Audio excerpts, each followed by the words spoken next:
once you get comfortable being with reality, this is very deep. This is what Lao Tzu tried to talk about in the Tao. Now that you are willing to let go of yourself, your personal self, and interact with reality, your awareness is now experiencing reality, you will find that there's not one single moment that unfolds in front of you that is not calling to you to interact with it. It is there, you are there, because you are meant to be with each other. That's how perfect it is. It's like the most perfect relationship. People are looking for their soulmates. It's right in front of you.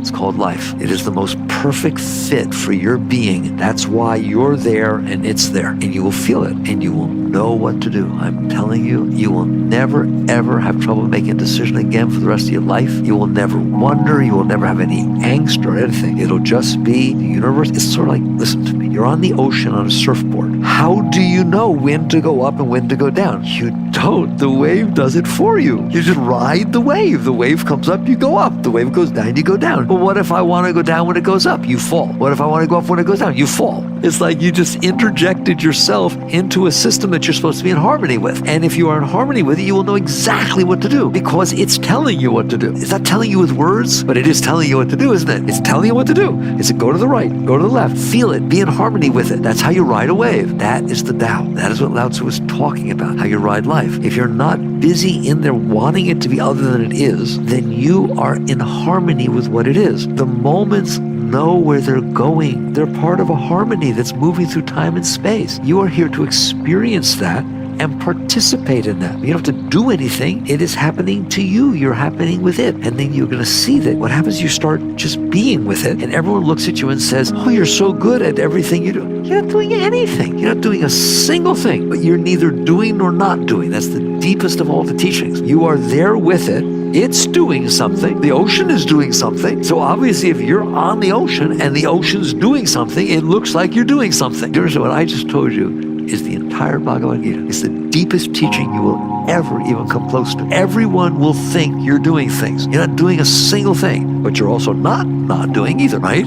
You are just being on the ocean and being with it, and the ocean knows where it's going. Therefore, you will be the one who's in harmony with everything. It's so simple that we miss it. If you want to play baseball and you want to pick up a grounder, I do not think that what you should be doing is guessing where it's going to go next. You should be watching it. Why? Because it knows where it's going next. You see, that seems so weird. You're the smart one. You should be the one who can figure it out. I guarantee you right now, that ball knows more about where it's going than you do. The ground and the ball and the interacting with them knows way more about what's going to happen next than anything you're going to figure out. That's why they say keep your eye on the ball. They don't say keep your eye on your mind. They don't say that. They say keep your eye on the ball in every sport. Why? Because the ball knows where it's going. It's the forces of nature. Therefore, it knows where it's going. It is perfectly in harmony with all the forces that it's interacting with, isn't it? So if you keep your eye on the ball, you have a better chance of being where it's going because you're paying attention to where it's going. You're not guessing, you're not figuring, you're not using logic, you're not worrying, you're not angsting, you're not hoping, you're not praying. Even a good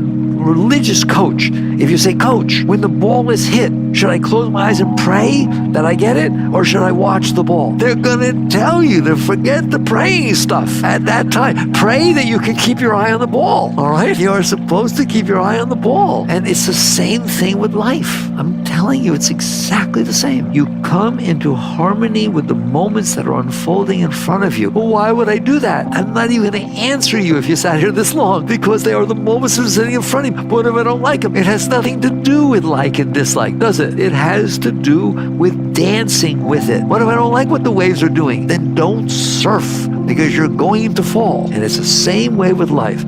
The challenges of life are amazing. What's wrong with challenges? We play sports, we like challenges. Nobody wants to play a team that you beat 700 to 1 every time you play them. You want to be challenged. You want to have to bring out the best of your being. If you can get clean inside, where you're not being run by all these past impressions, we call them some scars in yoga, all these past impressions which are telling you, and they are telling you constantly, you can only be happy if this happens, and you can never be happy if it doesn't, and you will never be happy if such and such happens. And then you go out into the world chasing this, as opposed to working inside on yourself to say, I don't need those conditions. Life is amazing. I'm sitting on a planet, spinning in the middle of nowheres, and there's all these events happening. Don't worry, they won't last. You're not going to stay here. But while you're here, do you want to run around and fight with life and people and places and things and even the weather to try to make it be what you think you want? Or do you want to work on yourself to clean up this mess inside so you can be open all the time? That's what spirituality is about. It's not about renunciation. Renunciation is too late. You've already decided that you want something, you need it to be happy, but you're not going to do it. Depth, spirituality, is understanding you don't need anything. You don't need anything. Doesn't mean you don't do anything, but you don't need anything. You're whole and complete within yourself. If you open, there is tremendous joy, love, inspiration that wells up inside of you. The moment you open, the moment something happens that you like, watch how fast you feel joy. And if something happens you don't like, watch how fast you close. That is not teaching you about the outside. That's teaching you about the inside. That openness is where it's at. Closedness is not. Openness is what you really want. Because what does opening mean? It's like opening the blinds. If you close the blinds in your house is dark. It's like that chapter in The Untethered Soul, take down the walls. If you close the blinds in your house is dark. Now you have to run around with artificial light, trying to figure out how to get some light. If you open the blinds, you don't have to do anything. The light is coming in. But you won't open the blinds until you're sure nobody's out there and only the right people are in your house and everything's exactly what you want. You're afraid to open the blinds. You don't feel comfortable. So you either decide to spend your life trying to build artificial light inside, or you decide to work on yourself so you wouldn't leave the blinds open. Yoga, true spirituality, is about taking off the blinds, take them off the windowsill, throw them out, and never ever close them ever again. What is the purpose of closing? It makes you sad. It makes you dark. What is depression? Total darkness, total closeness. You have closed off to the flow of the energy. There is no reason for that. There is no excuse for that. This is your world inside. It's your mind. It's your heart. It is your responsibility to not close it.